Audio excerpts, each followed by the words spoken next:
All right, I wanted to just make this quick update. So I saw this video this morning, kind of triggered this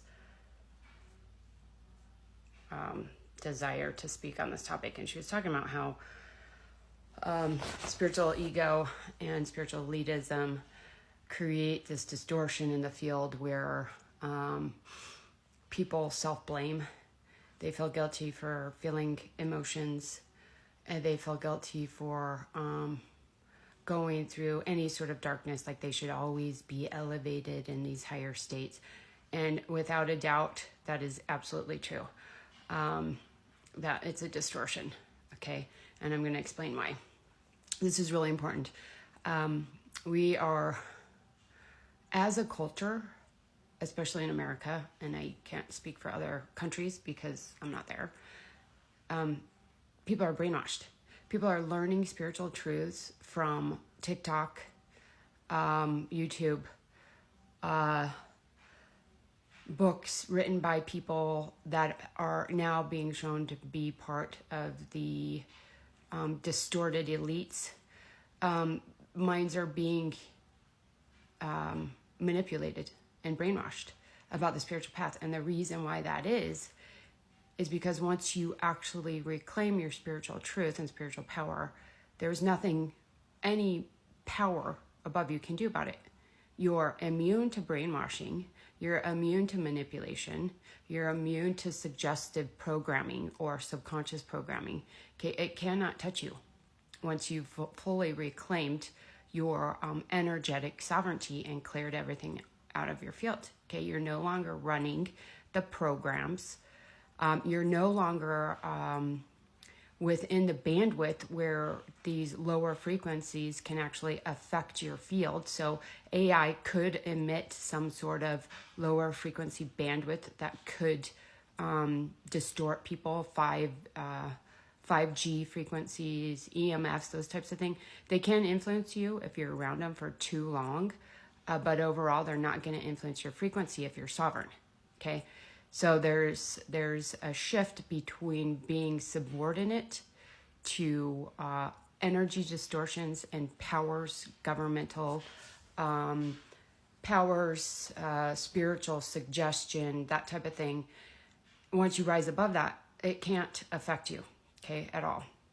So what we're looking at with the distortion is that people think if you put on a fake mask and you pretend you're happy and joyful, and I believe I can make $1 million by tomorrow, that it's going to happen.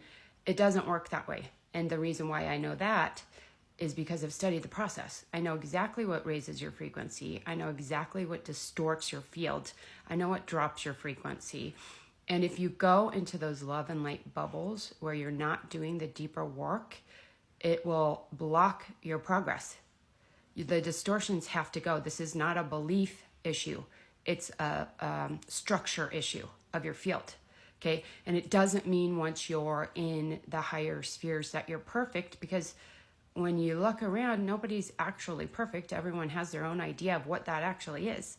What you are is a perfect fractal of source energy, and how you express that at a personal level is up to you, okay? So, most people are following mainstream spiritual programs that are not going to help them long-term in evolution or ascension or true healing. They're superficial masks that either they go into a bubble where I'm perfect manifestation, law of attraction type of stuff, or they do go so far into the depths and using plant medicines and shamanic work. Like I'm initiate of shamanism, and I studied that for a long time, and I use a lot of the concepts and ideas, but I don't do plant medicine. I never did. And actually, when I have in the past, everything was neutralized, because I would walk people through the journeys, and all it would do is elevate the visions a little bit. Nobody had crazy experiences. And I've done ceremonies before where the entire brew was null and void. It completely canceled out the brew. So if your frequency is really high, that stuff isn't going to help you either. And for people that are in lower frequencies, it can help you to awaken to woundings, trauma, that type of thing. But if you do it regularly, it will distort your energy field and your frequencies. At the higher levels, you can do that every once in a while, and it will drop your frequency, but not enough to even really register at the higher frequencies. You just don't want to do those things thinking that's going to be your path into spiritual enlightenment, because it's not. It's a way to see yourself from a different angle, to open your eyes to other experiences, other ways of perceiving what you're going through. And for some people, it can be really helpful. So I'm not dismissing it overall. People have to use their intuition with that. And I know there are plenty of medical studies on how it helps. But if you're on the ascension path and truly working towards spiritual evolution, it is not recommended and it's not helpful. And I know that from studying it, okay? The whole process from 3D to 12D, I've watched this, okay? So you shouldn't feel bad about having emotions, because if you don't clear the emotional trauma and distortions in your field and your life, you're not going to evolve, okay? There's no way around it. It's structural. It's in your energy field, in your DNA, okay? It's something that you have to address to evolve, okay? And then I wanted to go over the frequency bandwidths also, because in the percentage of population that has higher frequencies, it's not very many. I mean, it's like 0.00001% of the population is actually embodying 12D frequencies, okay? And if you go around and pay attention to people that are surface level evolved, they can make it look like they're working in 12D frequencies. And that doesn't mean they can't access that energy, but it doesn't mean they're embodying it and living it, okay? It's a completely different thing. And so I wanted to address that because it's a huge distortion. And I actually don't run into it much, probably because I don't pay attention to people like that.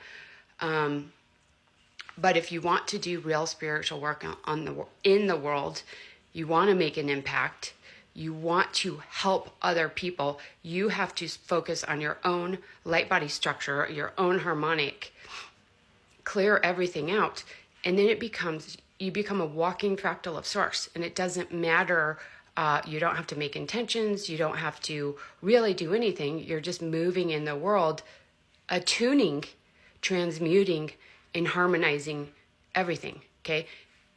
Also keep in mind, if people have density or darkness within their field, distortions, and you go in and you harmonize them, it can be chaotic for them because it gets shaken loose, okay? So the reality of the spiritual path is the deep dive, clearing everything, and then you evolve, and you come into massive humility through that, okay? I'm superior because I'm always perfect and I look beautiful and I feel good and I'm making money and that type of thing.